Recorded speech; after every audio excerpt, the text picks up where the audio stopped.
Moving on to our top international story this hour, we are following some disturbing news out of the tech world, as this week the Confederation of British Industry, or CBI, issued a warning about the future of microchips in the workplace. According to The Guardian, a British company has already fitted 150 implants in the UK alone. Biotech's chips, according to its website, quote, store a range of encrypted personal data from bank account details and passwords to medical data or Bitcoin wallet details. The device is implanted between the thumb and forefinger, and depending on which kit you choose, costs between $90 and just over $330.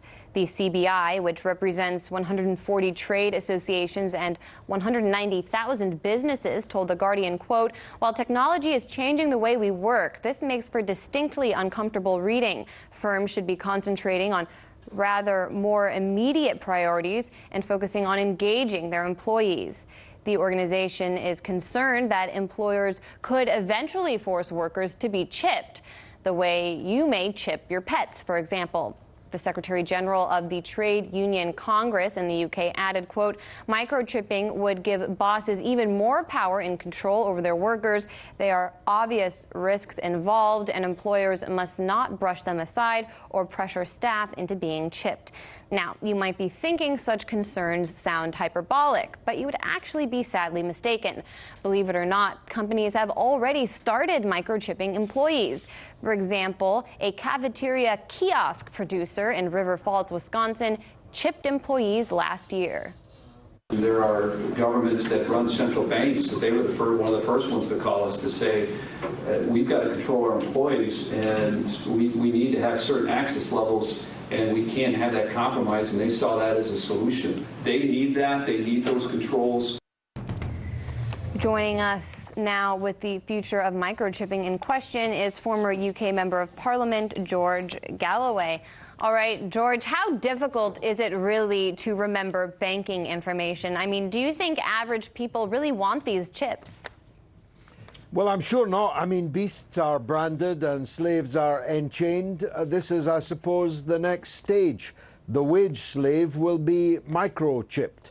And the employer, imagine Amazon, just for an example, other brands are available, employing 500,000 people, every one of them one day perhaps microchipped. So the company will not be able just to employ you at rock bottom rates. It will know how long you went to the toilet for electronically.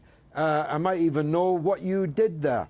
It is grotesque, it is obscene, it is, on the face of it, ridiculous, except, as you've just pointed out, it's already happening. And even here in Britain, it's happening. It's happening in the United States. It's happening in the tech industries already. And of course, it's all very well saying it's voluntary, but when you're a wage slave, voluntary doesn't mean much. If it's get this job and sign up for the chip, or don't get the job, well, people will take the chip. What concerns do you have about this technology, and are you confident in the British government's ability to regulate these chips? I wouldn't be confident in the British government's ability to regulate fish and chips, never mind microchips.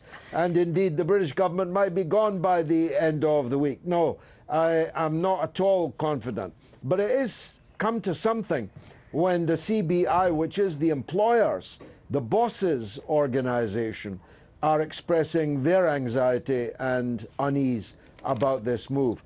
The trade union opposition to it will be absolute, but we know from recent times that what starts out as resolute opposition incrementally becomes the prevailing orthodoxy, and it would be it would be a dystopian Aldous Huxley future if that's how we all ended up, chipped by our employer.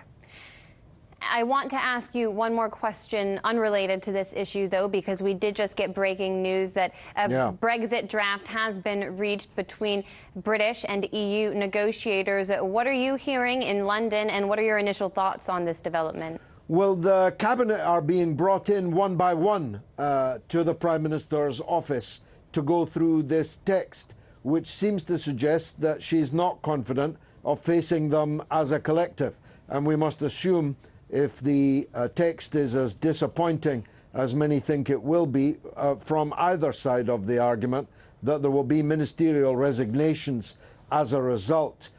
Whatever the Cabinet decides, Parliament is very unlikely to agree this text, and therefore we either plunge out of the European Union without any agreement at all, or Parliament collapses the executive with a real possibility of a general election before Christmas. Exciting news coming out of London then. We'll stay on top of it, and hopefully as we get more details of this plan, talk to you about it tomorrow to see what exactly you think about its little details. Thanks so much, former UK MP George Galloway.